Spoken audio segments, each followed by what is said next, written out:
നമ്മൾ ഈ കുടലിൽ നടക്കുന്ന പ്രക്രിയകളെ മനസ്സിലാക്കണം. കുടലെന്ന് പറയുന്നത് നമ്മുടെ ഏറ്റവും ഇമ്പോർട്ടൻ്റ് ഘടകമാണ്. നമ്മൾ വിചാരിക്കും മലം പോകുന്ന ഒരു അവസാനത്തെ ഒരു അപ്പാരറ്റസ് ആണെന്ന് മാത്രം അത് വിചാരിക്കരുത്.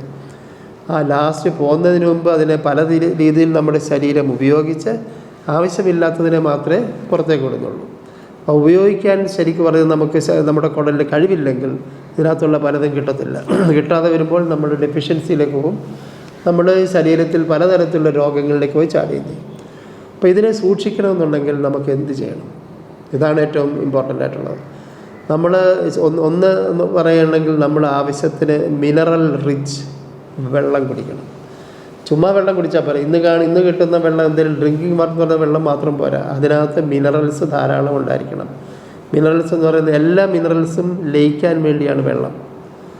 നമ്മളൊരു മണൽത്തരികളിൽ കൂടെയാണ് ആറൊക്കെ ഇങ്ങനെ വെള്ളം ഇങ്ങനെ വരുമ്പോഴത്തേക്ക് ഈ മണലിലൊക്കെ തട്ടി മണലൊക്കെ ഡിസോൾവ് ചെയ്യും കുറേശ്ശെ. ഇതിനകത്തുള്ള മിനറൽസ് എല്ലാമാണ് ഈ വെള്ളത്തിലുള്ളത്. ഇതിനകത്ത് പലതും നമുക്ക് വേണ്ടതാണ്. നമുക്ക് പാറ തിന്നാൻ പറ്റുമോ, മണൽ തിന്നാൻ പറ്റുമോ? പക്ഷേ അതിലിങ്ങനെ വെള്ളം പോയിട്ട് അതിൽ നിന്ന് വരുന്ന മിനറൽസ് പലതും ഈ വെള്ളത്തിൽ ലയിച്ച് ഇറങ്ങി വരുന്ന മിനറൽസ് നമ്മൾ പലപ്പോഴും നമ്മുടെ കിണറ്റിൽ നിന്നും മറ്റുള്ള രീതിയിലും വാട്ടർ സപ്ലൈ കൂടെ കിട്ടണം. പക്ഷേ ഇന്നത്തെ വെള്ളത്തിൽ ഈ പറയുന്ന മിനറൽസ് ഒന്നുമില്ല. കാരണം നമ്മൾ ഒത്തിരി പ്യൂരിഫിക്കേഷൻ പ്രോസസ്സ് ചെയ്യുന്നു. അപ്പോൾ നമ്മൾ കെമിക്കൽ പ്യൂരിഫിക്കേഷൻ ചെയ്യുന്നു. അത് കഴിയുമ്പോഴത്തേക്ക് ഇതിൽ ഈ പറയുന്ന മിനറൽസൊക്കെ അഭാവമാണ്. ഈ മിനറൽസ് കിട്ടുന്നില്ലെന്നുണ്ടെങ്കിൽ നമ്മൾ ഈ ദഹനവും നടക്കത്തില്ല. അപ്പം വെള്ളം കുടിക്കണം എന്ന് പറയുമ്പോൾ മിനറൽ ധാരാളം ഉള്ള വെള്ളം കുടിക്കാനായിട്ട് ശ്രദ്ധിക്കണം. പിന്നെ അതേപോലെ തന്നെ ഈ ദഹനശക്തി നന്നാക്കാൻ വേണ്ടുന്ന പലതരത്തിലുള്ള ഘടകങ്ങൾ അടങ്ങിയിരിക്കുന്ന ചെടികളുണ്ട്, അല്ലെങ്കിൽ പച്ചക്കറിയുണ്ട്, പഴവർഗ്ഗങ്ങളുണ്ട്, നോൺ വെജിറ്റേറിയൻ ഐറ്റംസ് ഉണ്ട്. ഇതൊക്കെ നമ്മൾ കറക്റ്റായിട്ട് കൊടുത്തു കഴിഞ്ഞാൽ എസ്പെഷ്യലി മീൻ വളരെ നല്ലതാണ്. മുള്ളിനോട് ചേർന്നുള്ള മുള്ളുള്ള മീൻ, ചെറിയ മത്സ്യങ്ങൾ നല്ലതാണ്. മുട്ട നല്ലതാണ്. പച്ചക്കറിയിൽ പ്രധാനം ചീര അതുപോലത്തെ സാധനങ്ങളൊക്കെ വളരെ നല്ലതാണ്. അപ്പോൾ ഇതൊക്കെ നമ്മൾ കഴിക്കുമ്പോഴത്തേക്ക് ഇതിനകത്ത് നമ്മൾ ധാരാളം മലയാളികൾ ധാരാളം സ്പൈസസ് ഉപയോഗിക്കുന്നവരാണ്. പക്ഷേ ഇന്ന് പലപ്പോഴും സ്പൈസസിൽ അടങ്ങിയിരിക്കുന്ന ആക്റ്റീവ് ഇൻഗ്രീഡിയൻസ് വളരെ കുറവാണ്.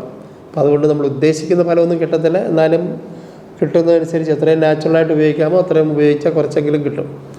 കാരണം ഭൂമിയിൽ വിഷമാണ്. അതുകൊണ്ട് തന്നെയാണ് ഇതിനകത്ത് പലപ്പോഴും നമുക്ക് ആവശ്യമുള്ളതൊന്നും കിട്ടാത്തത്. ഇപ്പോൾ സ്പൈസി ആയിട്ടുള്ള പല ടൈപ്പ് ഓഫ് സ്പൈസസ് നമുക്ക് മിനറൽസിനെ തരും. കുടലിലെ ബാക്ടീരിയകൾക്ക് വളരെ ഇഷ്ടമാണ്.